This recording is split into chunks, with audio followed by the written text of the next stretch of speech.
Bonjour Docteur Perrier, merci de nous recevoir. Nous sommes venus vous voir avec 3 questions. 1. Sommes-nous armés pour faire face aux agressions microbiennes?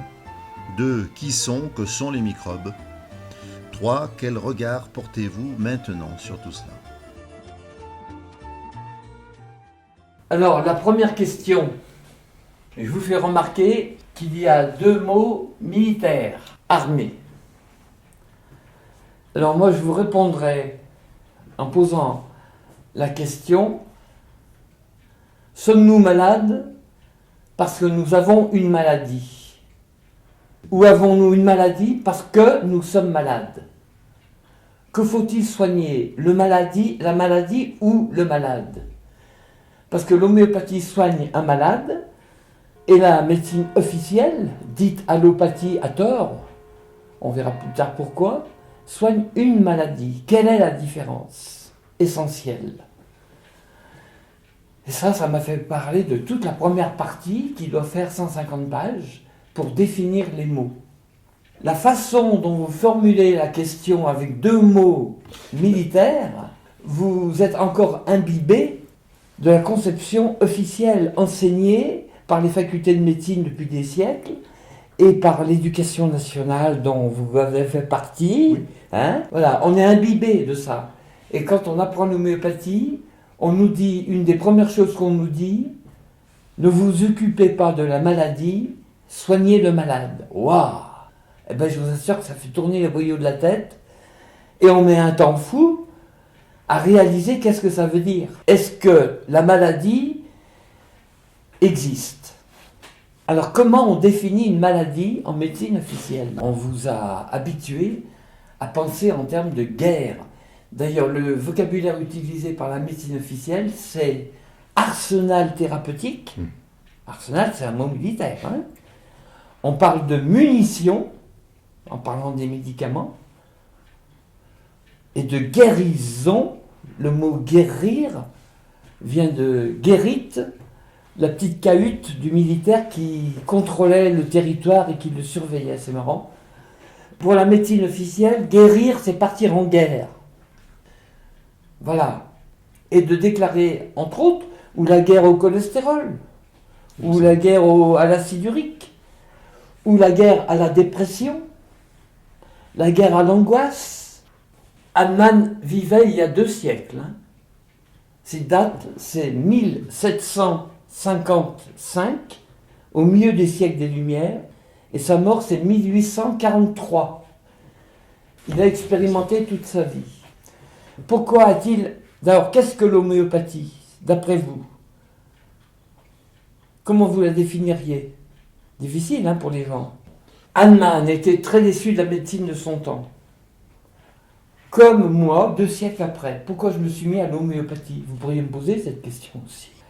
Au tout début, c'est surtout les enfants qui m'ont permis d'évoluer, en particulier justement pour les maladies automnales, hivernales, printanières qu'ont tous les petits-enfants, angine à répétition, otite à répétition, bronchite à répétition. Je leur donnais l'antibiotique qu'il fallait. Quelques jours, c'était fini, puis 1 mois ou 2 après, ça recommence. Le gamin, dans la famille, il y avait que lui qui faisait ça. Les autres, non. Je disais, putain, j'ai tué le microbe. Et d'où il vient ce microbe? Hop, antibiotique, et puis à nouveau. Il y a des gamins, 3-4 fois, chaque hiver, je les voyais, comme tous les autres médecins. Chaque fois un antibiotique, on guérit, entre guillemets, l'angine, mais on ne guérit pas la maladie qui fait que l'angine revient. La maladie angineuse, on va dire. On a détruit des symptômes, mais on a l'impression que la maladie continue sous-jacent, et puis hop, à nouveau, elle réapparaît. Puis un jour, au bout d'1 an ou 2 ou 3, parce que je ne suis pas resté là-dedans, je m'apercevais que je guérissais rien. Je me disais, mais je vais faire ça toute ma vie. Oh, mon Dieu. Et puis c'est pareil pour les autres. Les asthmatiques, là, pour dilater les bronches, on arrête. L'asthme, il revient. L'eczéma, on met de la pommade à la cortisone, waouh, super. Puis 15 jours après, ça revient, moi. Et puis, je me suis dit, mais je ne vais pas donner des palliatifs. Ce sont des palliatifs, même l'antibiotique. Puis un jour, il y a une mère, puis d'autres ont suivi, qui m'ont dit, écoutez, mon gamin, vous n'arriviez pas à le guérir. Mais depuis que j'ai vu le docteur Demanja à Chambéry, vous vous rappelez de ce nom? Un grand docteur. Eh ben, il lui a donné une petite dose, et puis ça a été fini. Waouh! L'homéopathie, moi, on m'avait enseigné que c'était une médecine charlatanesque. Ça faisait partie du cours de médecine légale, où c'était le chapitre des médecines charlatanesques, dont l'homéopathie. Donc pour moi, voilà, ça fait rigoler. Mais j'entends ça une fois, 10 fois, 50 fois, je me suis dit, ah bon, il y a un problème. On m'a caché quelque chose. On m'a empêché d'apprendre une médecine qui guérit vraiment. Et en même temps, je me suis dit, mais alors, je tue un microbe qui est la cause de la maladie. Pour supprimer un effet, il faut supprimer la cause. On nous apprend ça. L'angine revenait un mois ou deux après. D'où vient le microbe? On nous dit qu'il vient de l'extérieur. Moi, j'avais l'impression que c'était le malade qui fabriquait lui-même son microbe. Puisque dans la famille, il n'y en avait qu'un. En général, il n'y a pas 25 enfants dans la même famille qui font ça. Hein? Il y en a qu'un, je me disais, mais d'où il vient? Ou alors, si les autres ont le microbe, pourquoi ils ne sont pas malades? Le docteur Demanja, il n'a pas donné d'antibiotiques. Il n'a pas tué le microbe. Et pourtant, il l'a guéri. Donc la relation de cause à effet entre microbes et maladies infectieuses, déjà, waouh! Et en même temps, est venue très vite dans les années 74, la Ligue pour la liberté des vaccinations qui a fait venir un homéopathe de Grenoble, Unicis, Calma, Dr Calma, qui est venu démonter tout le système vaccinal. Waouh! Je me suis dit, ben alors c'est encore dans le même domaine. Effectivement, si le microbe, c'est pas la cause de l'infection, à quoi bon vacciner? Ça sert à quoi le vaccin? Donc, ça m'a permis d'abord de commencer une réflexion sur la notion de maladie, sur la notion de cause de la maladie et sur la notion de vaccination. Vous voyez, tout en même temps, là, c'est tombé à l'eau. En même temps, je potassais beaucoup des livres sur l'homéopathie, mais c'était le pluralisme. Je ne comprenais rien. Il ne parlait jamais d'Hahnemann. Les livres du docteur Poirier, je ne sais pas si vous avez entendu, puis Vanier. Je me suis mis à travailler le taoïsme, la médecine chinoise, puis la médecine anthroposophique de Rudolf Steiner, puis la médecine des oligo-éléments de Jacques Ménétrier. Je cherchais de partout. Jusqu'au jour où mon ami Jean-Marie Morel de Chambéry, qui était homéopathe uniciste, est mort en 1976. On était devenus amis, il avait commencé à m'expliquer un peu l'homéopathie, et moi j'ai voulu le remplacer. Comme ça, du jour au lendemain, j'ai téléphoné à une amie de Grenoble, dont le père était un grand homéopathe et elle aussi, Anne-Marie Long. Et je lui ai dit, écoute, qu'est-ce que je fais là? Où je m'adresse pour apprendre un peu l'homéopathie? Jean-Marie vient de se suicider, et j'aimerais bien le remplacer, parce que elle m'a dit, ouais, mon petit, il y en a au moins pour 3 ans. Oula. Elle m'a dit, bah écoute, on est en train de concevoir une école d'homéopathie uniciste en Savoie, elle va bientôt démarrer, et puis je te fais signe dès que ça arrive. Voilà. Et elle a ouvert en 1978, et là je me suis inscrit, et j'ai vraiment appris ce que c'était que distinguer une maladie d'un malade. Ça n'empêchait pas ces vieux médecins de l'époque d'être pour les vaccins. Et déjà là, il y avait une distorsion entre nous. Ils se renseignaient peut-être pas comme moi, mais moi je travaillais tous les livres qui remettaient en cause le système vaccinal, le système immunitaire, tout ça, quoi. Alors, juste à propos des vaccinations, parce que ça, je me permets de vous interrompre, parce que vous le dites dans une vidéo, peut-être pas mot pour mot, pourquoi vacciner si il y a déjà dans l'organisme les défenses nécessaires? Oui. Est-ce qu'on peut dire, pourquoi pas vacciner si ça permet de développer des anticorps? Voilà, alors là vous parlez de la notion d'anticorps, il en parle là-dedans justement, hein, ce docteur Limpton. On découvre des anticorps à des taux élevés chez des gens qui n'ont jamais été vaccinés et l'absence d'effets d'anticorps chez des gens vaccinés. Donc, la recherche d'anticorps dans le sang n'est une preuve en rien qu'on a été vacciné ou pas. Et dans les années 90, on a découvert, je donne le nom dans le livre, je l'ai oublié, un système qui porte le nom de celui qui l'a découvert, c'est que chaque anticorps, pour être efficace contre un antigène, possède dans sa molécule une réplique en miniature de l'antigène. Autrement, il ne serait pas attiré. C'est-à-dire que cet anticorps est destiné à être détruit par le corps. Cette destruction en fabriquant un anticorps. Mais cet anticorps possède encore lui aussi dans sa structure moléculaire quelque chose qui rappelle l'anticorps initial qui lui a permis d'être un anticorps de l'anticorps. Donc cet anticorps fait sécréter par le corps un anticorps. Et on ne sait pas jusqu'où ça s'arrête.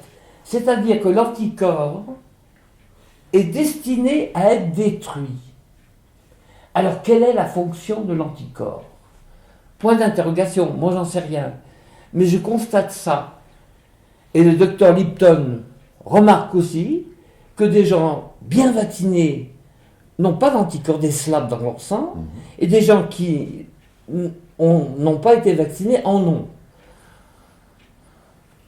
Grosse question, il faut répondre. Les biologistes doivent donner une réponse à tout ça. Maintenant, on a des... Alors, il y a tellement à dire là-dessus. Je crois que pour répondre le plus vite possible à votre interrogation, armée, agression, comment est construit le corps humain pour s'adapter en permanence. Le but de la vie, c'est de s'adapter, vous êtes d'accord? Mais à tous les points de vue, que ce soit au niveau biologique, corporel, m'adapter par hygiène alimentaire déjà, pas manger n'importe quoi, par l'exercice physique, ne pas être trop sédentaire, pas trop non plus hyperactif, m'adapter aussi au niveau affectif, savoir gérer mes affections pour qu'elles ne me démolissent pas, et puis qu'elles ne détruisent pas l'autre non plus, si j'ai des colères et que je le tue par exemple. Savoir gérer aussi mes concepts, mes croyances. Le gros problème de la maladie, c'est que tout le monde y croit parce qu'on accepte deux grands dogmes. Deux dogmes de la médecine officielle. Vous ne les voyez pas? Je vais vous les dire. J'ai mis longtemps pour les découvrir, parce que c'est bien beau de critiquer, de comprendre comment. Parce que les médecins qui pratiquent la médecine officielle, là, ils la pratiquent sans réfléchir, en fait. S'ils réfléchissaient, peut-être que ça pourrait changer les choses. Le premier dogme, c'est la dissociation du corps et de l'esprit. Il y a les maladies du corps physique, d'un côté, et les maladies de l'esprit, la psychiatrie. Est-ce que vous avez vu une barrière en vous où on observe? La science commence par l'observation. Je n'ai jamais observé, et personne, de barrière étanche entre le corps et l'esprit. La science et le dogmatisme sont ennemis normalement. Donc on nous parle de médecine scientifique, alors que là déjà on voit une science dogmatique. Il n'y a pas des maladies d'un côté du corps et de l'esprit. C'est ce que nous apprend l'homéopathie. Et deuxième dogme, la fragmentation du corps. Où avez-vous vu qu'une maladie du cœur ou du poumon n'était que localisée au cœur? C'est la localisation de la maladie. Où avez-vous vu ça? Quand on ausculte, qu'on interroge comment se porte ce patient qui est malade du cœur, on s'aperçoit qu'il y a beaucoup de choses de perturbées en lui. Une globalité. Ces deux dogmes nous font croire à la notion de maladie séparée de l'esprit, pour les maladies du corps, et des maladies séparées du reste du corps. C'est méthode analytique, rationnelle, poussée à son paroxysme. En homéopathie, on observe un sujet malade dans son entièreté. On écoute surtout. Vous avez déjà observé que la médecine officielle n'est plus une maladie, une médecine qui écoute. La durée moyenne des consultations, vous le savez, c'est officiel, c'est 10 minutes. La moyenne, ça veut dire qu'il y a autant de médecins qui écoutent moins de 10 minutes que ceux qui dépassent les 10 minutes. 50% des médecins, pour 50% des médecins, la consultation dure de 0 minute à 10 minutes. Qu'avez-vous le temps de faire en si peu de temps? Surtout pas d'écouter. Et encore examiner, se déshabiller, tout ça, se rhabiller, ça prend déjà 5 bonnes minutes. Enfin. Donc, en homéopathie, on n'est pas dans ce dogmatisme-là. Tout état, on parle d'état de maladie, pas d'une maladie. On parle d'une maladie, en médecine officielle, comme si c'était un objet extérieur dont on souffrait et dont il faudrait nous débarrasser. Et pour ça, on a besoin du médecin parce que lui, il sait. Il sait identifier la maladie et il connaît le traitement qui correspond à la maladie. Nous, on ne sait rien. On n'a pas fait d'études. Donc on est con, donc on a besoin. Cette conception-là rend le patient dépendant du corps médical. On ne lui dit pas qu'il a tout en lui pour guérir. Parce qu'en fait, ce qu'on a découvert au XXe siècle, c'est ce qu'on appelle l'autorégulation, pour obtenir ce qu'on appelle l'homéostasie. Ça vous dit ces choses? Alors on a commencé par en parler essentiellement au niveau biologique.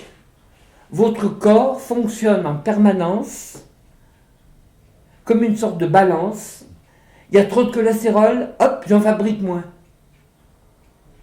Il n'y a pas assez d'acide urique, hop, j'en mets. Le rééquilibrage se fait automatiquement. C'est une balance. Par ce qu'on appelle le mécanisme de la rétroaction, ce qu'on appelle aussi le biofeedback. Toutes nos réactions sont réversibles. Contrairement à la chimie minérale, vous mettez un acide et une base, ça fait un sel, vous savez, et ça ne revient pas en arrière. En biologie, ça va dans les deux sens, la flèche. Un produit A donne un produit B, qui peut à son tour reconstituer le produit A. Tout est réversible. Oui. Tout est réversible. La maladie, finalement, ce serait une dérégulation de l'autorégulation. Ben oui. Qu'est-ce que c'est d'autre? Cette autorégulation et cette homéostasie, depuis une 50aine d'années, c'était un terme qui a été introduit en psychologie et en sociologie. C'est-à-dire que on admet que c'est pas que biologique, ça. Pour s'adapter à la famille, c'est là, on est dans l'affectif. Il faut savoir faire des concessions, des compromis, discuter pour que nos affects ne nous affectent pas trop, nous, et l'autre non plus. Donc on cherche un moyen d'entente, ce qu'on appelle une homéostasie affective. Et puis quand vous discutez avec quelqu'un sur le plan conceptuel, là aussi, la façon dont vous concevez la vie en société, par exemple, liberté, c'est quoi? Je fais ce que je veux. L'égalité, est-ce que ça existe? La fraternité, mais fais-moi pas chier, y a des cons, ils changeront jamais. On a aussi là à faire beaucoup de travail pour vivre ensemble au niveau social. Et les sociologues parlent d'homéostasie sociale, comme les psychologues parlent d'homéostasie familiale. L'homéostasie, ça domine toute la vie, mais même pour un animal, un végétal. L'état de santé, c'est ça. Et la définition officielle, internationale de la santé, vous la connaissez? C'est l'OMS. C'est un état de bien-être physique, psychique et social. Ça revient à ce qu'on vient de dire, une homéostasie corporelle, physiologique, une homéostasie psychologique, et puis dans nos rapports relationnels avec les autres. On cherche toujours un compromis. Hein? C'est ça la santé. C'est-à-dire que c'est un état de bien-être. Déjà. État de bien-être, c'est quelque chose qui est subjectif. Qui d'autre que vous peut vous déclarer en état de bien-être? Si j'ai une verrue au bout du pied, au bout du nez, et que je vis bien avec, où est le problème?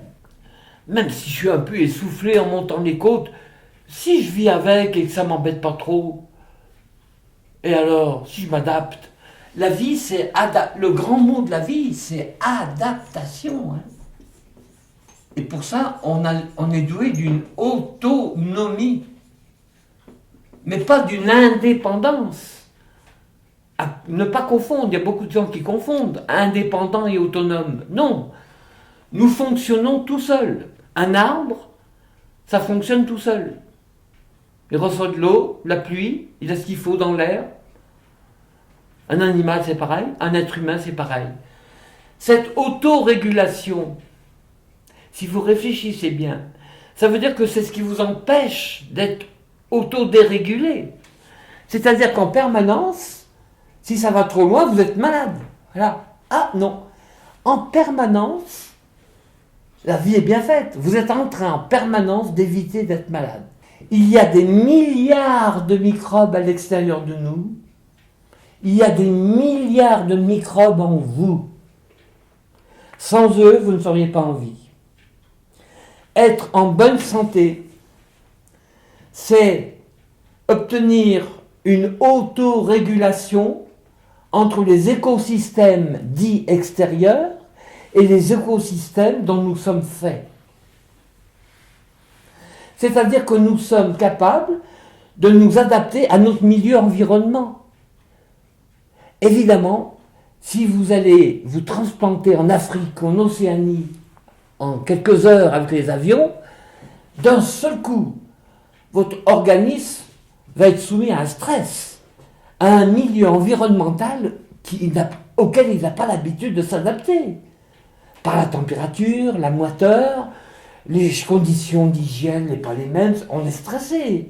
Si vous êtes obligé de faire caca n'importe où, pipi, pas vous laver le matin, manger des araignées ou des vers de terre, évidemment que votre autorégulation en prend un coup.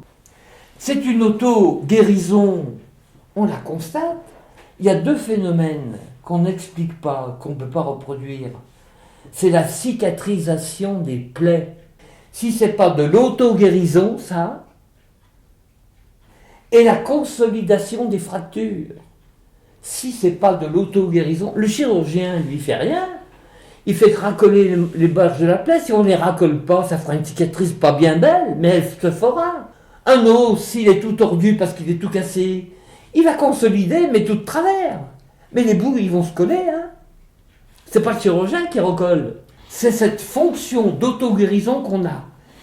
Et la médecine officielle s'acharne depuis des siècles à nous faire croire que tout ce qui est entre la peau qui cicatrise toute seule et le squelette dedans qui cicatrise tout seul, elle va nous faire croire que tout ce qui est entre les deux, ça ne s'auto-guérit pas. Et on y croit. Si j'ai une maladie de l'estomac ou de l'intestin, je vais vite voir le docteur parce que lui, il a des médicaments pour me guérir. Moi, je ne sais pas faire. Je suis con, mon corps, il est con, il ne sait pas faire. Avec la vie moderne, tout ce qu'on nous fait subir, il faut arrêter. Et puis, bouffer des aliments pleins de merde, respirer un air pollué, boire une eau de plus en plus...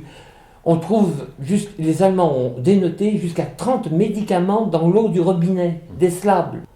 Il y a des hormones, il y a la pilule, il y a des antidépresseurs, il y a des hormones, Et on voudrait être en bonne santé en avalant tout ce merdier, c'est pas possible. Le stress au travail, la façon dont on est considéré, la déresponsabilisation des gens. Hahnemann tient compte de ça, c'est une chic note le remède homéopathique. Ah, t'es déstabilisé? Je vais t'envoyer un remède qui va aller dans le même sens. Qu'est-ce que ça fait le réflexe? Je vais tomber là. Vous me poussez un peu plus dans le même sens. Oh! La définition de l'homéopathie, c'est toute substance capable de provoquer des symptômes chez un homme sain, homme avec un H majuscule, hein, toute substance capable de provoquer des symptômes chez un homme sain est capable de guérir des symptômes semblables chez un malade. Il a expérimenté pendant des dizaines d'années de nombreuses substances pour savoir quels étaient les effets des substances de la nature. Il ne prenait pas des substances industrielles, lui. Hein. L'arsenic, du cuivre, du plomb, de l'or, de l'argent, du mercure, enfin voilà. De la belladone, de la bryone dans le monde végétal. Chez les animaux, il prenait des venins de serpent, voilà.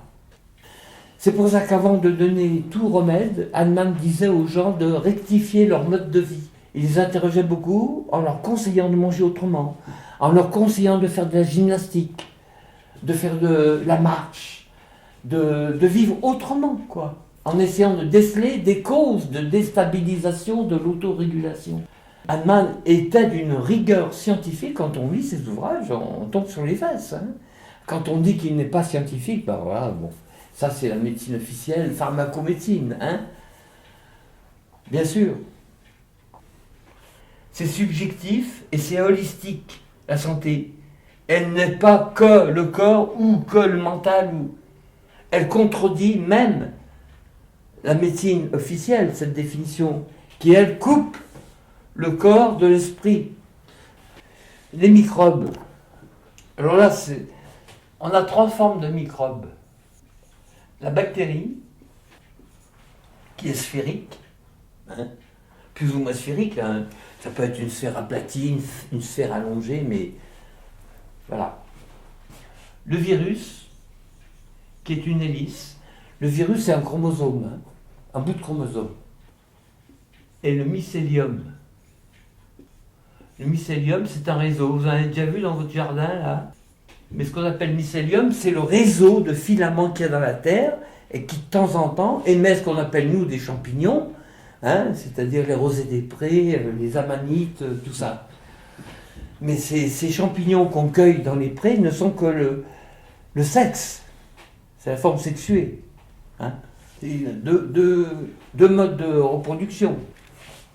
Quand vous observez une cellule qui est infiniment plus grosse, vous prenez conscience, on est dans la cytologie, là, que dans chaque cellule, il y a des dizaines et des dizaines, et parfois 200. Je les mets autour pour faciliter le dessin. On a ce qu'on appelle des mitochondries. Depuis l'avènement du microscope électronique, nous savons que ces organites intracellulaires sont des bactéries qu'on appelle archéobactéries, anciennes archéobactéries, qui ont gardé leurs chromosomes, toutes, pour se multiplier. Elles ont conservé cette activité bactérienne et se multiplient à l'intérieur de la cellule indépendamment de la division cellulaire. Elles ont la même structure que les bactéries. On observe qu'il y a des chromosomes dans un noyau au milieu. Le chromosome, c'est de l'ADN qui, pour donner des ordres, fabrique en permanence de l'ARN. Or, les virus sont soit ARN, soit ADN. C'est exactement la même molécule, c'est un tronçon de molécules du chromosome. C'est rigoureusement la même chose. Hein. Comme si le noyau était un condensé viral. Comme si chaque chromosome était une chaîne polyvirale. On ne nous le dit pas comme ça. Hein. Mais il y en a qui commencent à le dire.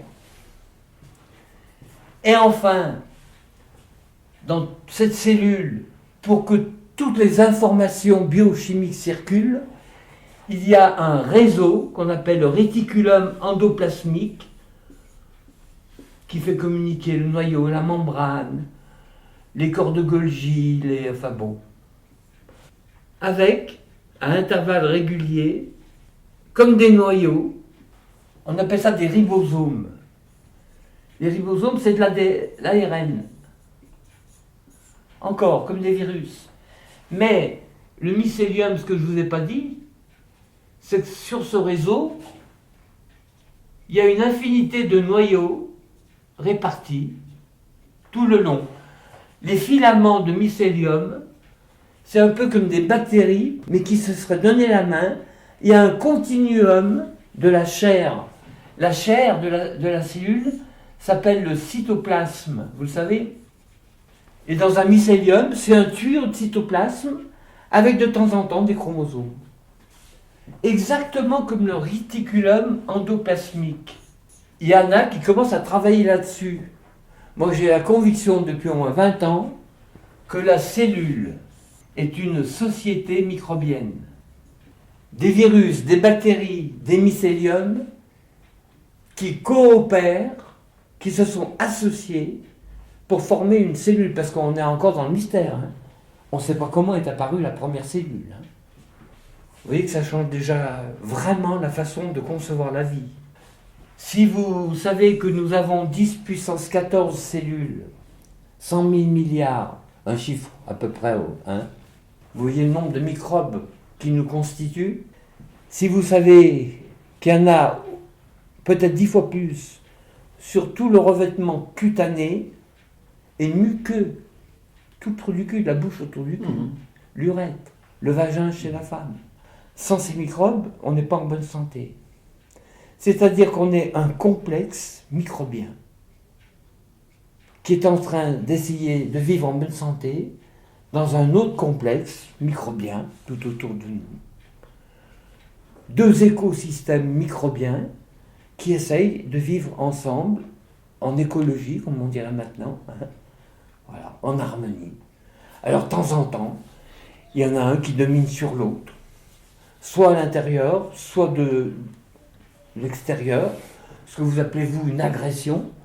Mais en général, en ce moment, on modifie tellement notre monde extérieur, mais vraiment à tout point de vue, hein.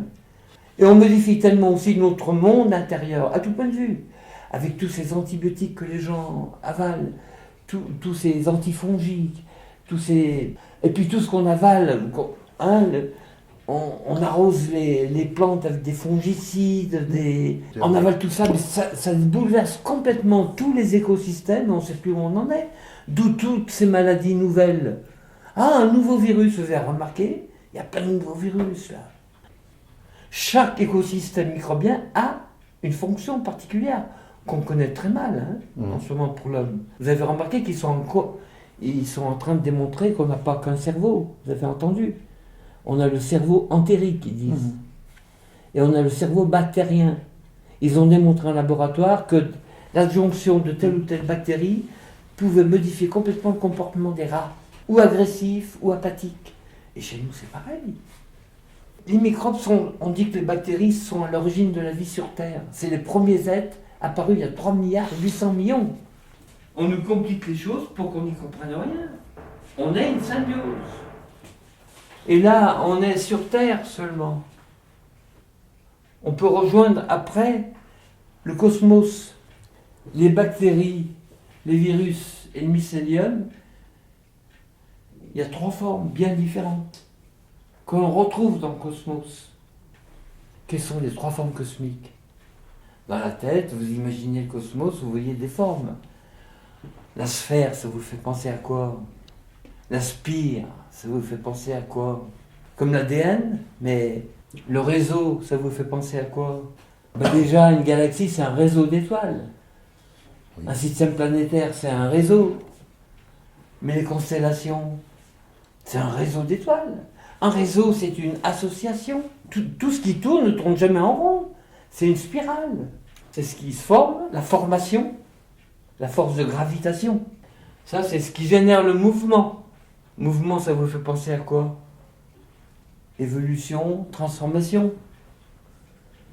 L'ADN, ça provoque des mutations, des transmutations. La force nucléaire, transmutation. On peut passer de l'or au plomb, de l'uranium au plutonium. Mycélium, c'est les relations, l'électromagnétisme. Et quand vous faites le schéma de toute l'évolution de la vie sur Terre, vous avez ces micro-organismes qui ont mis quand même presque 3 milliards pour faire... C'est long. Ils ont donné d'abord le végétal, l'arbre, hein, où tout est extérieur. Les poumons, on les voit, l'arbre, c'est les feuilles. Le squelette, on le voit. Les os, c'est le tronc, les branches, avec des formes spirales déjà. Les fruits, c'est les grossesses. Les fleurs, c'est les couilles et les ovaires. C'est tout extérieur dans le végétal. Avec l'animal, ça s'est tout intériorisé. Avec l'animal, avec le végétal, on a une autonomie qu'on appelle végétative. Il se suffit à lui-même. Avec l'animal, on a une autonomie. Lui, il a récupéré. Avec le végétal, on assiste au métabolisme compliqué. Il fonctionne tout seul, c'est le métabolisme. Lui, il a aussi un métabolisme. Il l'a piqué au végétal. Mais il a des membres pour quoi faire, pour se déplacer. S'il manque d'eau, lui, il va crever. S'il manque d'eau, lui, il va aller la chercher. C'est donc une autonomie relationnelle. Et l'homme, s'il n'avait pas une autonomie supplémentaire qu'on n'a pas l'animal, je voudrais bien, mais on va vers une plus grande autonomie encore. On a hérité de l'autonomie végétative. Notre corps, il fonctionne tout seul. On a hérité de l'animal des membres pour nous déplacer, pour entrer en relation avec le monde extérieur et le découvrir, comme l'animal. Mais qu'est-ce qu'on a en plus de l'animal comme autonomie? On est le seul qui parle. Je n'ai pas dit qu'il communique. S'apprendre à penser par soi-même. Moi, je dirais conceptuel. Il n'y a que vous qui pouvez mettre en ordre dans votre esprit les concepts pour les penser, les réfléchir. Est-ce que ça va vraiment dans le sens d'une évolution, ça? Eh bien oui, parce qu'on rejoint le cosmos par la pensée. Parce qu'on retrouve les 3 grandes forces. Quand vous réfléchissez, vous essayez quoi? De concentrer dans une phrase plusieurs concepts. Il faut que ça se tienne, on dit. C'est la force de gravitation qui s'est psychisée, intériorisée. Là, c'est la matière qui s'est intériorisée. Et là, c'est l'énergie qui s'est encore plus intériorisée et qui est devenue vraiment la force psychique. La gravitation, c'est ce qui sert à ce que la matière se tienne. Non, mais la gravitation, c'est la première qui empêche la dispersion de la matière dans l'univers. Sans elle, il n'y aurait rien. C'est elle qui agglomère la matière pour faire des soleils, des planètes, des satellites, pour que ça se tienne. Force de concentration, on dit concentration aussi. Oh bah tiens, ça vous intéresserait, Nassim Haramein. Nassim Haramein. Vous cliquez ça sur Internet, et il y a 2 films, un en français, un en anglais. Ça dure à peu près 1h30, 2 heures. Ils vous disent que ça qui se passe, le vide, c'est pas du vide. C'est une énergie colossale. C'est comme le Tao chez les Chinois. Le Tao, c'est le vide plein. C'est là où rien n'est structuré, mais il y a toute l'énergie à l'état potentiel. Si on essaye de méditer sur la biologie, sur les acquisitions récentes de la biologie, ça fait découvrir un champ immense de connaissances spirituelles.